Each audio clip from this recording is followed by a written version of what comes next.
Thank you all for joining us for our first session of the Spring Summit for our SWENext High School Leadership Academy, Finding Your Pathway to Leadership with Emily Richard and special guests, our SHLA moderators, Gia and Kavia.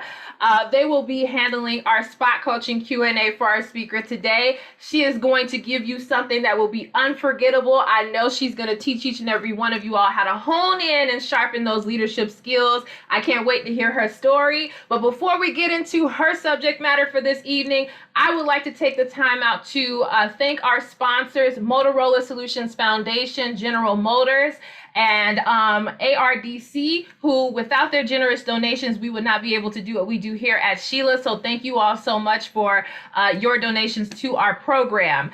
Next on the list is going through our quick review of what you guys need to know from here on out, since this is our final session for SHLA for this year. One, you do have to do a couple things before you are completing this program. One of those things is making sure that you complete at least 5 pre or post event surveys. Most of you all have been pretty good about getting those done, but this is just a quick reminder that you need to have at least 5 of those done. And then you want to make sure that you have 10 of your takeaway assignments completed as well. Get as close as you can to 10 as possible. I'm very gracious if you don't make the full 10, because I know it's a busy schedule for you all at school and all your extracurriculars, but try to do your best to hit that 10 so that you get a chance to get your certificate of completion as well as participate in the graduation ceremony / party next week, April 21st. So the only other thing that I want to remind you all to do is take every step of this night's session seriously. So that means ask as many questions as you want to ask our speaker. She is here to help you on your journey and support you and advocate for you. So don't miss that opportunity by staying silent. Unmute those mics, turn those cameras on, or type in that chat and get engaged. We want you all to take away that this is more than just you listening to us. This is about us participating in a discussion amongst each other. So this is a forum, right? So we really want you to be open, inclusive, and ready to glean from her as much as you can, but don't be afraid to engage as well. That's what we do best, right? So I just want to make sure to put that as a highlight. So I am going to stop talking and hand over this mic to such a special young lady who has been with us since we started SHLA and also doing SWENext. She is someone who has learned so much from a lot of our women engineers that are part of SWE and has now stepped into her own leadership role at SWE as well. So I'm going to stop talking and give it over to her. I'm introducing Miss Emily Richard. All right, well, thank you so much and welcome again to my session, Finding Your Path to Leadership. So hello everyone, my name is Emily Richard. I am a 4th year electrical engineering student with a power systems concentration at the University of Pittsburgh in Pennsylvania. I'm currently my SWE section's president, though I've held an officer position each year I've been in college. And before becoming to college, I was part of SWENext, just like you. This is a picture from We21 in October. They had a sign about SWENext, so I could not pass up the chance to get a picture of me there. And before fully beginning, I wanted to give you some goals that I hope to accomplish in this session. I want to share what my leadership path has looked like up until this point, and then give you a way to begin your leadership journey. Lastly, I want to give you some direct tips to guide you on your path. So, my path to leadership. I'm going to start at the very beginning. I mentioned that I went to Pitt, but I wanted to give you some further perspective about me. I'm from a very small town, about 30 minutes outside of Pittsburgh. There's one red light in my town, so that just shows how small it is. But I was always a fan of Pitt because of my dad. He's an alumni of the school. So this picture of me here is at a football game when I was very little. We had season tickets ever since I was 1 year old. But back to my town, I graduated from high school with 82 students. I want to share that in case anyone on the call is from a small high school or one where STEM opportunities are not so abundant. Definitely can relate to that. All right, so now moving into my path, here's a timeline of my middle school and high school accomplishments. With this slide, I'm hoping to show you how I progressed and supplemented my class time with these outside school competitions and opportunities. This is not everything I did, but I just wanted to highlight some key events that I did in middle school and high school. And I know you are all in this age range, so I know you might be interested in participating in some of these things. I highly recommend them all. But starting out in 7th grade, I was on the advanced track in my school, so that was Algebra 1. And then in the summer of my 7th grade, my science teacher recommended me for a Carnegie Mellon University summer engineering experience for just girls. So this was my first experience to engineering as a career. And from then on, I knew I wanted to be an engineer. I had never had anyone in my family be an engineer, so this was a really impactful summer for me. In 8th grade, I started doing the History Day competitions. That's where you research one topic based on a theme they give you and create a project in one of the categories. I did the exhibit category, so that's me with my board that was almost as tall as me. I also did Scholastic Art and Writing, which is exactly what it sounds like, an art competition. This is my winning photo of my sister down there called Lucky Shot. And this is me in New York City accepting my award at Carnegie Hall. So I got to go in, meet some cool people, but this is definitely another impactful moment for me. Alrighty, moving on to 9th grade. Let's see here, let me get there we go. Those are the right pictures. So in 9th grade, after having some success in 8th grade, I worked harder once I entered high school. I participated in more competitions. Here's my state entry for History Day again. So note the Pitt topic with Jonas Salk. Little foreshadowing to my college choice. In the top right corner is my computer day entry. So this is a stop motion video I made using my iPad 2. So this is really where I started with technology and video editing. So that was a very fun project that I did. Also, this is the year that I started exploring engineering more. So I went to Pitt's High School Engineering Day. So that's me down in the right corner. So this is an event I now help plan as Pitt SWE's president. I joined SWENext this year and attended the design lab in Pittsburgh as a volunteer. And for 10th grade, I decided that I really wanted to focus in on STEM and engineering. I knew I was going to start applying to colleges soon. So I started taking more AP classes, even though at the time my school only had a few since it was so small. I also signed up for my school's PA Governor STEM Challenge. So I worked with a team to build, design, and create a prototype that we named the Sticky. And it was an assistive keyboard that allowed those with fine motor issues to type on a keyboard. So if they could not use a regular keyboard because of dexterity in their hands, they could use our device to type. And yes, it actually worked. You can see it there on the table with me holding my award in the top there. We completed the regional challenge and eventually went on to the state challenge and won first place. So that's me in the red dress winning first place. That summer, I challenged myself to take Calculus 1 at a community college since it was not offered at my school. This was my first experience with a real college class and I really enjoyed it. In fact, my professor that summer was one of the better professors I have ever had. In 11th grade, I was pretty set on engineering and wanting to apply to engineering schools. So I was always looking for ways to up my leadership positions. So I tried out for my majorette team captain and got it. If you don't know what a majorette is, those are the girls in front of the marching band with batons or flags. And then I decided that my sticky team should apply to compete in ISEF, which is the International Science Engineering Fair. We had to compete first at the Pittsburgh region and was chosen as one of 3 projects to attend the international competition in LA. This competition sounds familiar.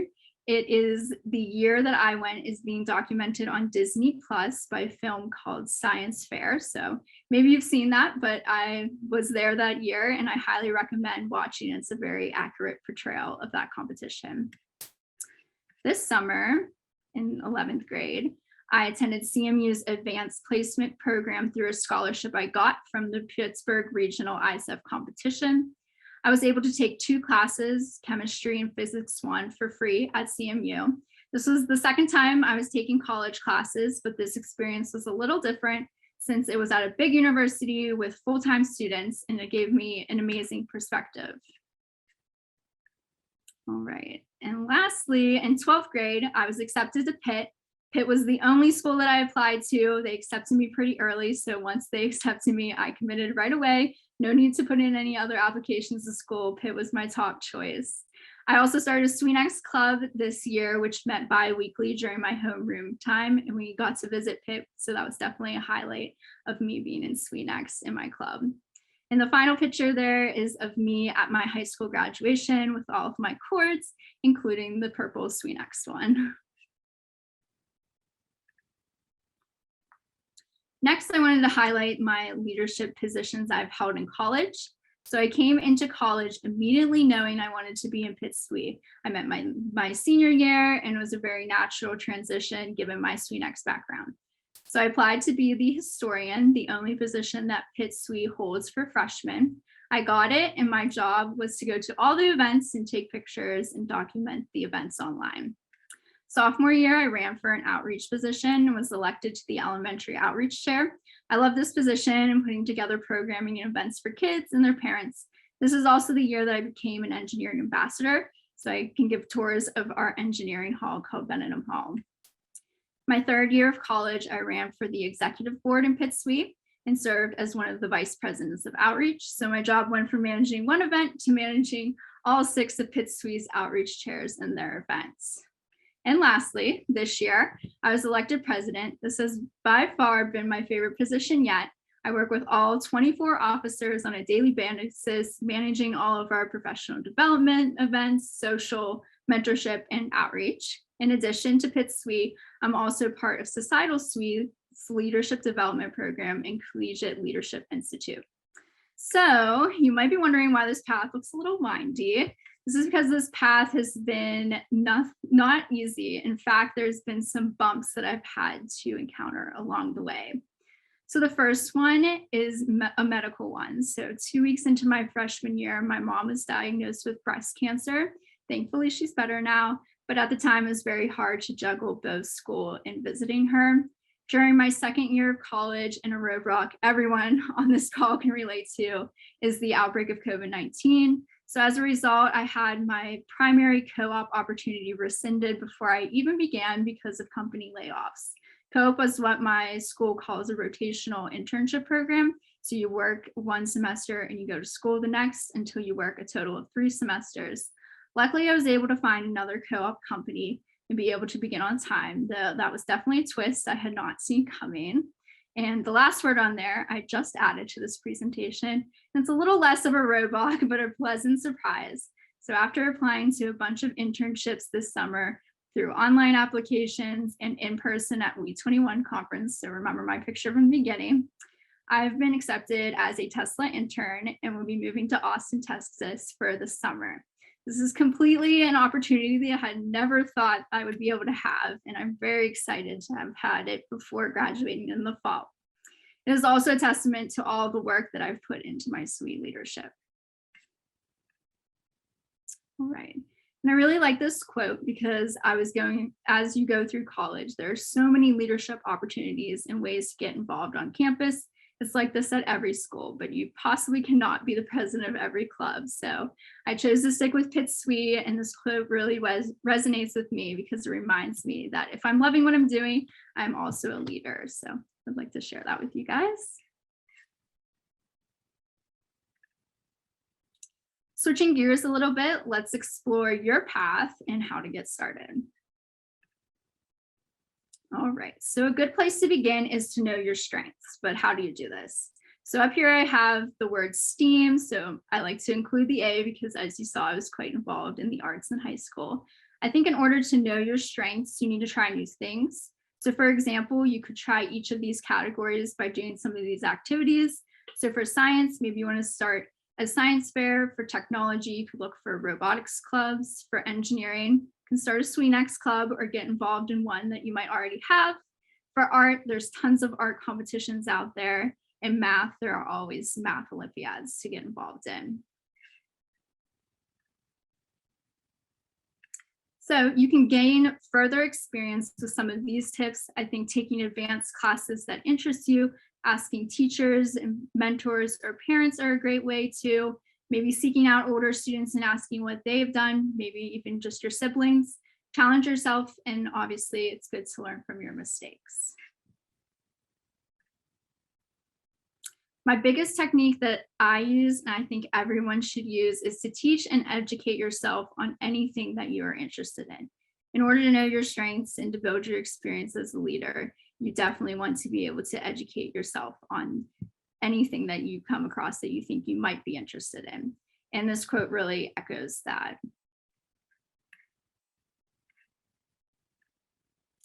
But along the way, do not forget to work well with others. Good leaders have strong interpersonal skills to be able to listen to other people, ask questions, establish trust, and create a sense of teamwork.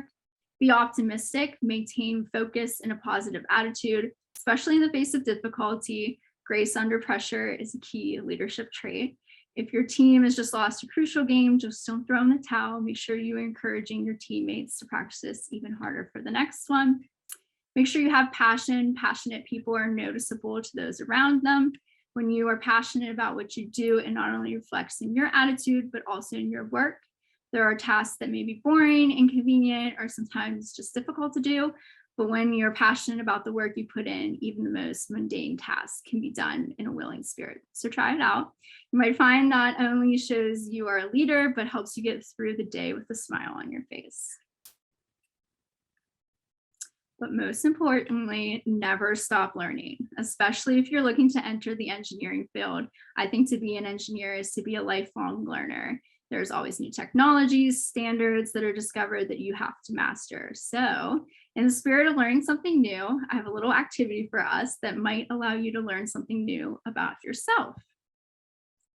So I have a QR code here, so you can scan this code to take a short quiz to find out your leadership style. Make sure you keep your results up. We're gonna have a discussion in a little bit, but I'll give you about 5 minutes to do that.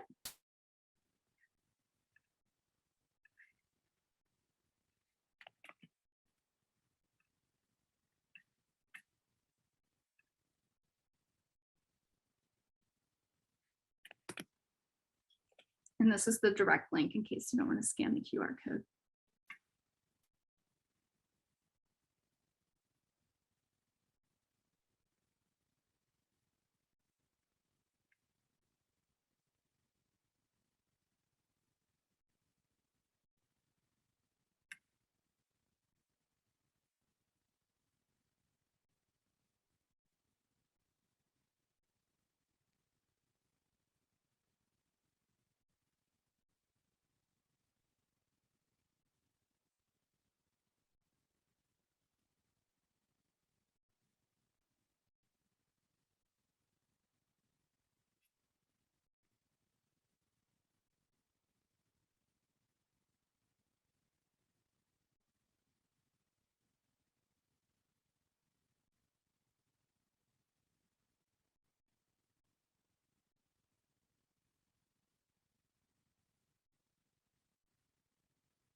These questions really hit home, don't they? Very relatable at any age.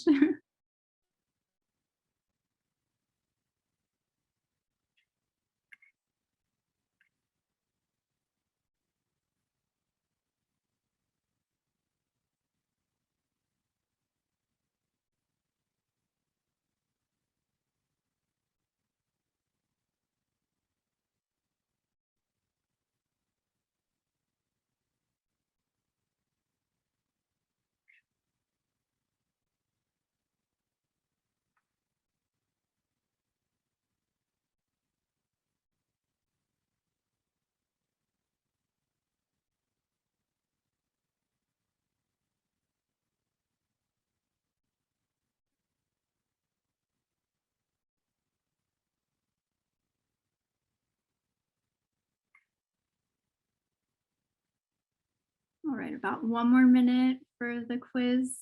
Make sure you keep your results up too.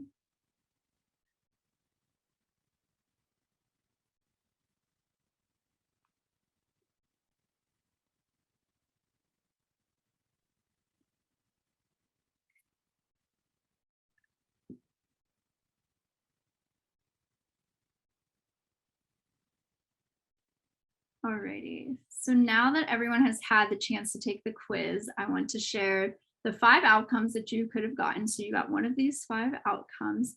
Autocratic is one leader with little team input. Authoritative is a mentor-mentee mentality. Affiliative is strong team bonds and support. The last 2 are democratic, so shared leadership, coaching, collaboration, support, and guidance. So knowing your results is good, but thinking about them and seeing how they align with you is the most important part, I think. So we're going to have some people volunteer to share the results, but I'm going to go first. So I got authoritative, and yes, I do agree with this. When I was answering several of the questions, I chose words like firm, sometimes harsh, clear direction. This is true to me, but I think the comments that it gave me for check-ins and communications are some things that I'm actively working on with my Pitt Suite officers. So would anyone like to unmute and share? We can do in the chat too. Awesome, I have a hand. Go for it. Yeah, so hi everyone, I'm Kavya and my leadership style was democratic, and I do agree with that because I value building trust in the team. I'm very open to others' ideas and feedback, and I always try to incorporate that in some way because I personally believe that every idea has some good in it.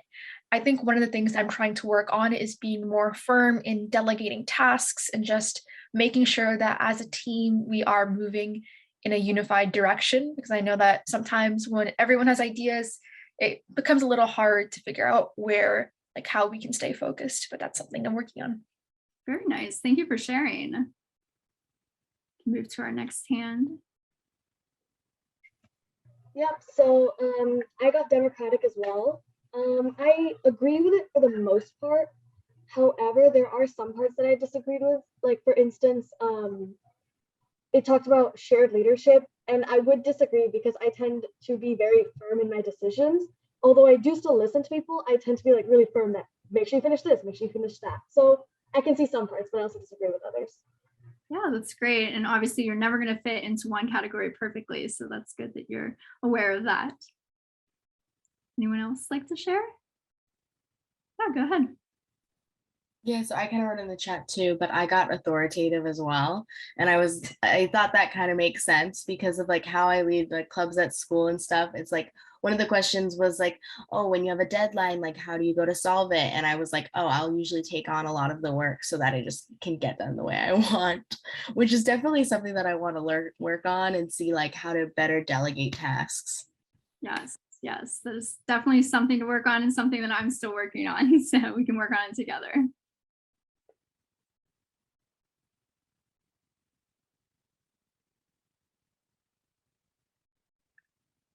I'm wondering if there's another angle to that shared leadership experience, because it might be that you like to be in the primary voice in making a decision, because sometimes shared leadership can end up being like we're just running in circles and there is no real like we're not getting the decision done. But I wonder if it's like your preference is for you not to be the only one to have a decision on your mind, but to also offer opportunities for other people to step up if they want to make a decision as well. I wonder if that's another side of that shared leadership experience. Yeah, that's a great comment.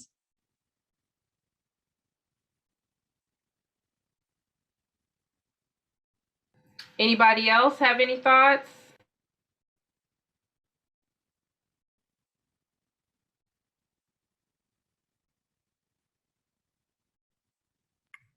Anybody else disagree with their with their outcome for their leadership style?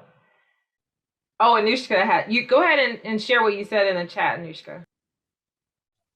I just agree with you, Marquita. I just said that generally, well, for me, I love to listen to other people's ideas, but at the end of the day, I still want to be the one to make like the final decision. But like, I am a bit of a control freak, so maybe it's just that. Just like these other parts of your personality, right, that stick out and kind of dictate how you lead, right? So that makes sense. I am too, though, because I'm like one of those people that likes to it's just easier for me to do it myself rather than having to explain it. So I'm kind of similar in that way, because I'm like, I know I'll do it right, but that's not really how people like to learn. So you do have to kind of have those moments where you let people contribute to decision making. Yes, definitely. All right. That was great discussion. Thank you everyone for raising your hand and unmuting, typing in the chat. I think we're going to move on now to wrapping up with some tips and tricks. So I have a slide here, some things never to forget. So you definitely want to earn your role. So it can be as simple as that. And you just really want to make sure that you're putting effort in every single day. Leaders are made through a lot of hard work and perseverance. Actions are more important than titles. So maybe you're not the captain of your soccer team, but you could be their leading scorer. And you might not be your paper's editor-in-chief, but you could write the best article, right? So your commitment and achievement in any given activity by far are more important than your titles. Resist the urge to pad your resume. So don't join a club or a team merely just to fluff up your extracurricular profile. It's important to choose activities that you really like to do. Otherwise, you might be bored or you might be making feeble contributions to the many organizations that you're in. Have stamina. Being a leader and going to engineering school is a marathon, not a sprint. So make sure you take your time to explore options and check in with yourself. Get comfortable being uncomfortable. Not every class you take or teammates that you work with will be your favorite. So be comfortable to new perspectives and to trying new things. And lastly, make sure you use your resources wisely and don't be afraid to create your own resources and opportunities. I wanted to put this slide in here because thinking back to when I was telling you about my high school and how small it was, I like to think that I'm a product of using my resources like SWE to create my opportunities. All right, and this is my contact information. I would love to receive an email from each of you, but thank you so much for having me and for your time. I think we're going to move into some Q&A, which I'm looking forward to.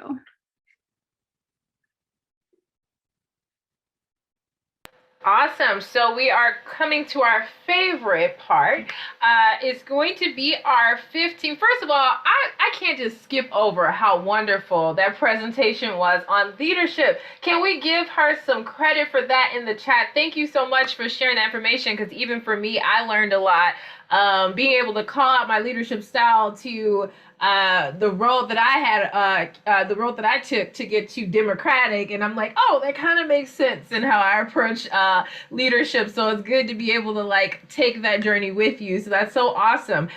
So we're going to go ahead and go into my favorite part of our session, which is the spot coaching Q&A. So this is your opportunity to on the spot live interaction with your speaker to ask her whatever you want that is going to directly impact your pathway. So think about all the topics we covered. We covered what you should be getting involved with, making sure that you're passionate about what you're involved with, not padding that resume, figuring out what your leadership style is in order to help set that path up. So what you need to be getting involved with as you continue on your journey to learn more about yourself. We talked through all of those things, and even something as small as like coming from a very small school and figuring out how to get into this big world and really have your voice heard by stepping up into leadership roles. So all of that is so important. So what I want to do is get you in the chat, get you raising your hands now. You guys will have 15 minutes. I know we usually are done by 7:15, but we're going to go just a little bit longer due to the intro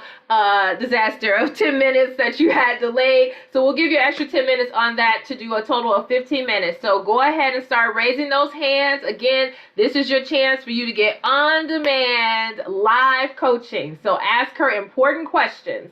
And now I'm going to give you over to your SHLA moderator for this evening. Kavya, go ahead and turn on your camera and you can begin to fill through these questions.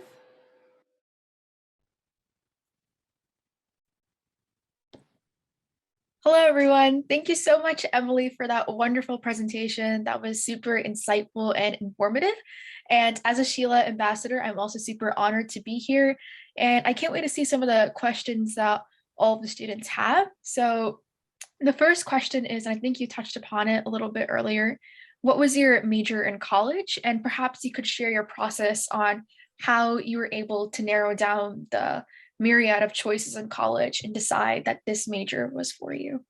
Yeah, absolutely. So I'm an electrical engineer. I mentioned I have a power systems concentration. So that's anything that focuses on the electrical grid. So those big things, power lines up ahead, anything like that is my expertise.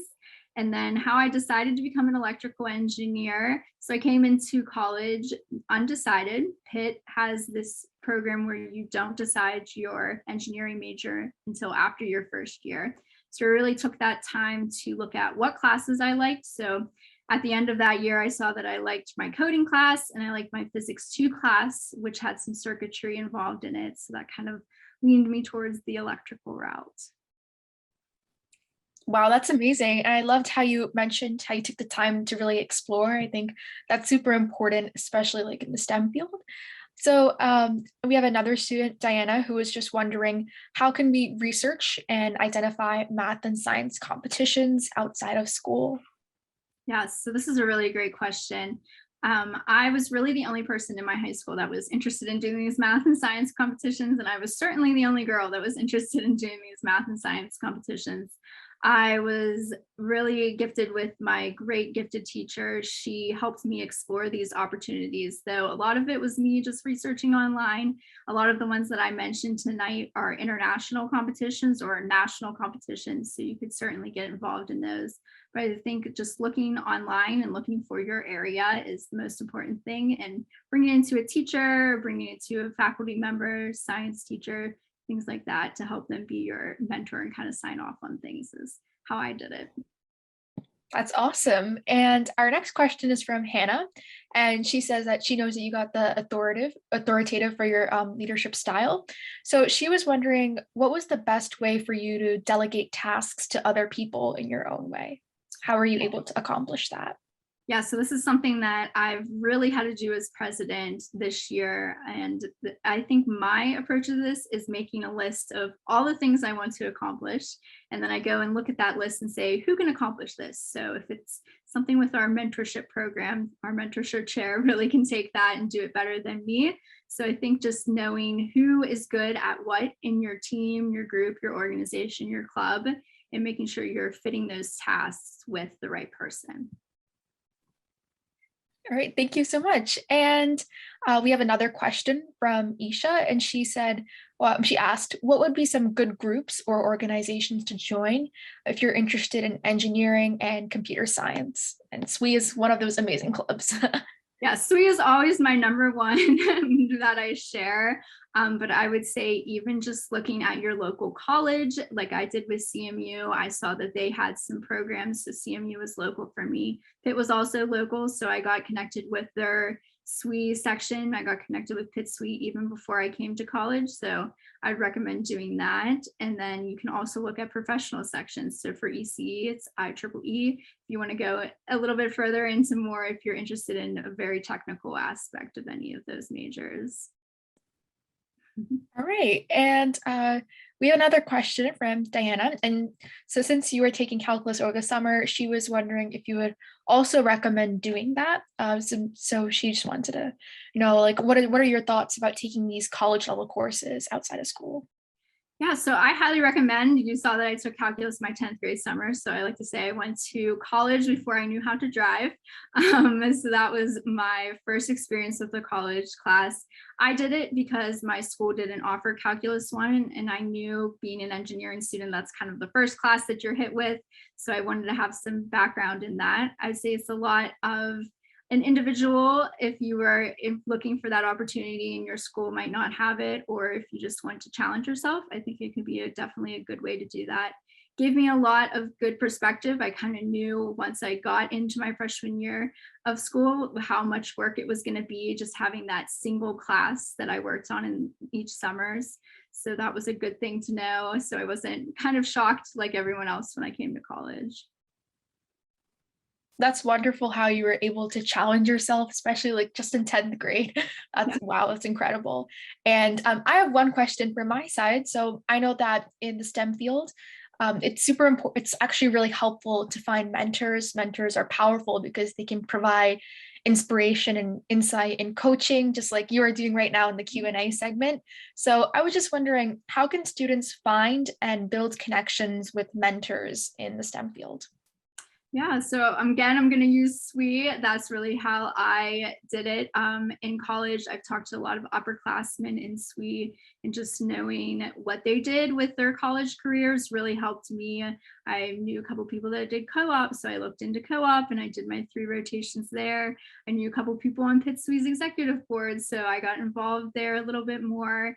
And then beyond that, looking into getting involved with professionals, Pitt SWE, we do some work with alumni. We're actually having an alumni event coming up in 2 weeks here. So I'm going to have dinner with some Pitt SWE alumni that are professionals now and are successful engineers.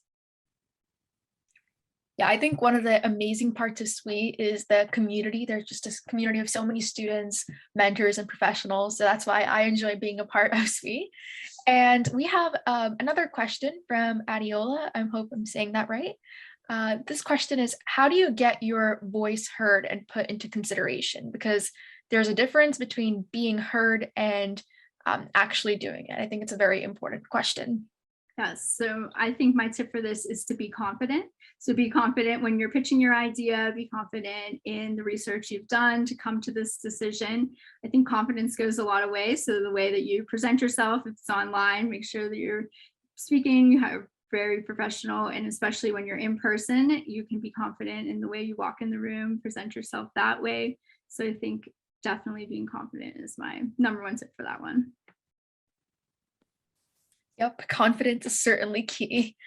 I was also wondering, so what's one future development in your fields of interest that you're very excited about? Yes, so I mentioned that I'm going to be a Tesla intern this summer, and it is definitely a company that I've been looking at since I was even in high school, so their development. But I think something that I'm looking forward to having just a small part in is two-way communication in the grid. So right now, your grid just pulls load and just pulls energy, but there's potential for the future to have that two-way communication where we're supplying energy into the grid to help balance that demand and supply. So I know that's a little abstract of a concept, but that's just something that I'm looking forward to. Yep. Wow, that's awesome. And I do want to quickly return to Adiola's question. So she said she's in a situation where her voice is not being heard and oftentimes ignored in the schools. Do you have any other tips or suggestions for how she can overcome that? I do. So this is bringing me back to when my high school, my team wasn't really responding to what I was saying, and I needed to go to my gifted teacher. And I also went to the superintendent and the principals. So I think just having those contacts with faculty members, adults in the situation can really help you, and just communicate with them, let them know what's going on. So hopefully that helps. And we have another question from Julie. So she knew that you were talking about how your parents weren't engineers, and she was wondering, how were you able to solve those problems and overcome any challenges you encountered when pursuing a major in engineering in college? And she's actually in a similar situation where her parents aren't engineers, so she would love to hear your inspiration and your insight. Yeah, so I would say if you don't have engineering parents, it's not as difficult as you think, because obviously they're still your parents and they're still supportive of you and still supportive of the work. My parents are really supportive of me and the work and the time that I need to put in. My mom drove me all of those competitions and things like that, so we were doing a lot of that. But you have this amazing community with SWE. So I think that is really what I have had to leverage a little bit more. Obviously, once you come to college, you're paired with an advisor. So I talk regularly with my advisor and say, hey, like, what do you think about this class or this certificate I want to get, or things like that. You bounce ideas off of that. And then just making sure that you're advocating for yourself, I think, is important as well. Yes, I think anyone can be your supporter, especially at SWE, where we're supporters of each other. I think that's great. I have one more question. So what criteria did you take in consideration when determining if a college or a university is a good fit for you? Yes, so I mentioned that Pitt was the only school that I applied to. I knew from very early on that I wanted to be local. with my college choice. So that was kind of what narrowed it down a little bit for me. And then looking at maybe Pitt or CMU or the other Pennsylvania schools, I really liked how Pitt had that first year undecided rule. So like I mentioned, I took that full year to decide for electrical engineering. That was a really big thing that stood out to me. And then coming to SWE, so Pitt SWE, when I was a senior, that really solidified me coming to Pitt. I got to see the engineering building. I got to see where my classes were going. I got to meet girls that were current freshmen that were going to be sophomores the next year I came to Pitt. So that really solidified it for me. That's awesome. And another question that I had was, if there was like one leadership skill that you could pick that you think helped you a lot in accomplishing all you did, what would it be? Yeah, so that's a really good question. I think the one that I had on the slide that I really resonated with is to have stamina. So that even in high school, as you see, I had a very long list. So I needed to have stamina through that. And then also coming to college, I needed to have stamina to get through my 4 years and COVID and everything else that happened in between. But I think just pacing yourself and allowing yourself to explore all the opportunities. So maybe you want to do an extra internship, or maybe you want to do an extra study abroad that lengthens your graduation. I think it truly is a marathon, not a sprint. So that's my number one. Awesome. And I'll just redirect it to Gia so that she can read the last few questions that we have today. Diana asked, how can you overcome feelings of incompetency in being able to do certain things that you want to accomplish?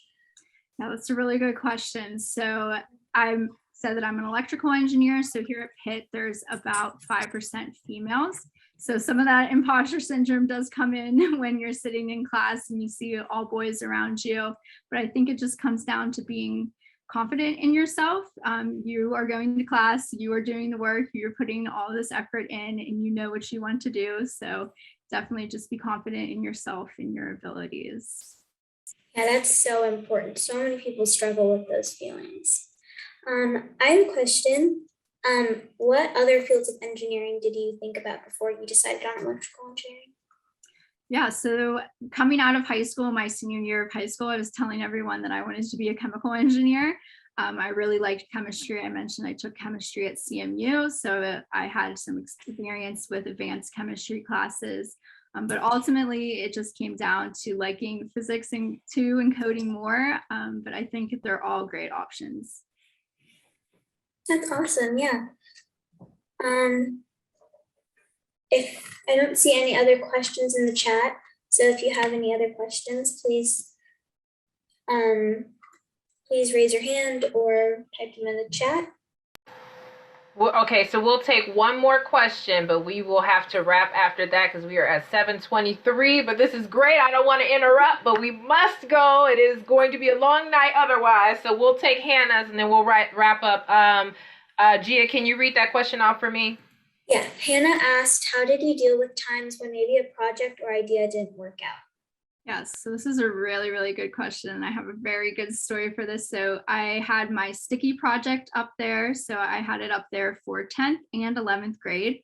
So initially the team consisted of 5 people. So we worked on this project. We worked for about half of the year to take it to the regional level. Once we won the regional level, it was time to up our involvement, up how we were doing with the project. We had to put together a 20-minute presentation, and 3 people dropped out of the project. So that was very challenging. I was the project manager and kind of the leader of that STEM team. So I had to deal with kind of taking over those 3 people's roles. But as you saw, it had a successful ending, right? We got to go to the state competition, win first place. We got to go to Los Angeles, California for ISEF and participate there. So definitely just be confident in your abilities as a leader to overcome those challenges. It is doable, but it's hard at the time. Yeah, that's awesome. And also congratulations on your internship at Tesla. That's incredible. Thank you. I'm very excited. Yeah. So I think that will wrap up from here, but I do want to take this opportunity to thank Emily so much for coming here today and just sharing all your experiences and insight in such an engaging and enthusiastic way. It's great to hear how you were able to accomplish so much and overcome these so many challenges, especially in middle school, high school, and college. So thank you so much for coming today and having this discussion with all of us. I also do want to thank my amazing co-moderator, Gia, for making sure that all the questions we had were being answered. And I also want to thank Ms. Riley for the opportunity to moderate this discussion. It's always a pleasure to be involved in events like these. And finally, I want to thank all of the SWE leaders joining us today. We really appreciate you taking the time to be here. And it was awesome to see so many questions that you all had. And I just love the enthusiasm that every single person brought to this discussion. And I will now turn it over to Ms. Riley. When I tell you I am so proud of my SHLA moderators for this evening. You're taking my job, Kavya. You're taking my job. What am I going to do now? I'm going to have to just turn this camera off and be in the background because you did an amazing job. You and Gia both. Thank you guys so much for moderating that. I'm speechless this spy coaching session. I'm telling you this because Kavya, this is her first time working with us for SHLA, and she just blew it out the water. Show us some love in that chat, please. And Emily, all of your responses to these questions were spot on. When I tell you did exactly what you came to do and rocked it, I am thankful to you for being with us this evening because you definitely have helped me. And I'm much older than my girls on this line, but I'm still learning on my leadership journey as well. So this was very, very helpful. So thank you so much for joining us with this particular session. So as you see on the screen, we have our post-event survey, so please take that QR code, grab it real fast, and let us know what you think. I know you guys are showing love in the chat. You guys, I'm emotional because it's just so amazing. But you guys are showing love in the chat, but make sure you show some love in that survey to our speaker, Emily Richard, as well as our SHLA ambassadors who have served as moderators for the session as well. Also, a special thank you to Mary Zeiss and Lily, who are both on this call as well. As Kavya said, we are very thankful. They are in SWE leadership, serving on our SWENext programs committee, helping to put on programs like this with us. And they also give and dedicate their time to us. And I know Mary Zeiss is in Pittsburgh and it's 8:27 there. So everybody who's on a different time zone, and this is either really early or really late for you all, I thank you all for joining us, but particularly for our committee members, thank you all for being on. I'm going to go to the next slide in 5, 4, 3, 2, and 1. So a special thank you to our sponsors, for without them, we're not able to put on our programs and see our girls grow the way we did this evening. So I want to say thank you to the Motorola Solutions Foundation, General Motors, Amateur Radio Digital Communications, Turner Construction, Akamai Foundation, and Raytheon Technologies. Because again, we could not do what we do without you. And again, of course, we couldn't bring you Emily here. So we're so happy that you guys have donated to our program. So thank you, thank you, thank you. The next thing that we're going to cover is the SHLA news. So some of you all may have missed it in the beginning, but I'm going to come back to it as the top priority because I know that's what's on everyone's mind, because we are coming to a very, very soon close to our program next week.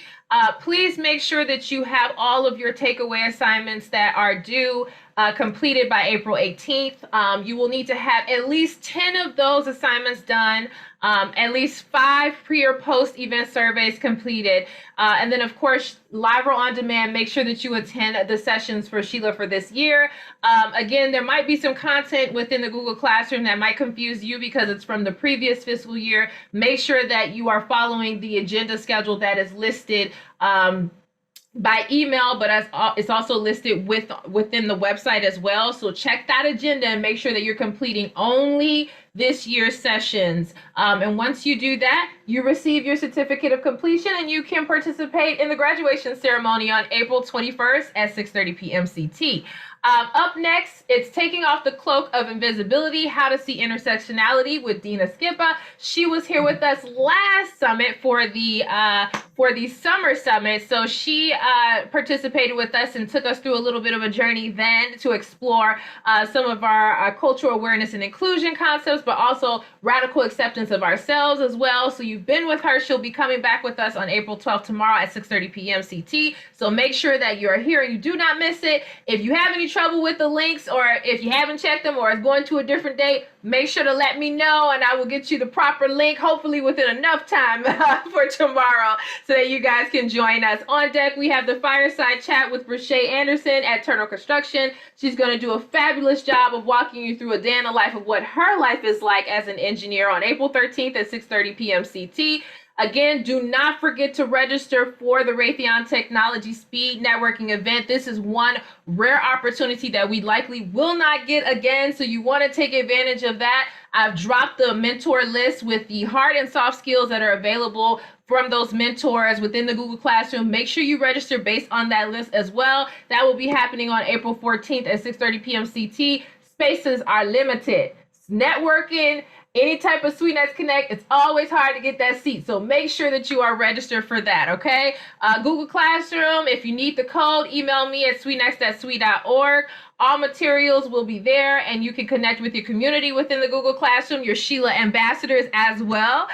Sign up to be one. You can be doing these type of sessions and moderating the Q&A. So share what you learn, and you're putting that stuff into action by actually leading some of these discussions. So you can sign up with me. Just email me at swenext@swe.org. And of course, we want you to stay connected. Share your experience on our platforms by tagging SWENext. We love to hear what you guys think about this program and other things that that are happening as you're learning how to lead in your local community. Go ahead and tag us on social media, and we will be sure to post you. You never know, you might end up in our IG stories. So I want to leave you all with that. So if you have any questions from this session, or you want to connect with Emily, she left her information on a slide before, but I'll make sure you get the slide deck, including her contact information, within the Google Classroom after the session is over. And feel free to reach out to her. She is a person that is a resource for you and can also connect you to additional resources. So make sure you take advantage of that. And that is all I got for you this evening. And I look forward to seeing you all tomorrow. Welcome back to the final spring summit for FY22. Have a good night.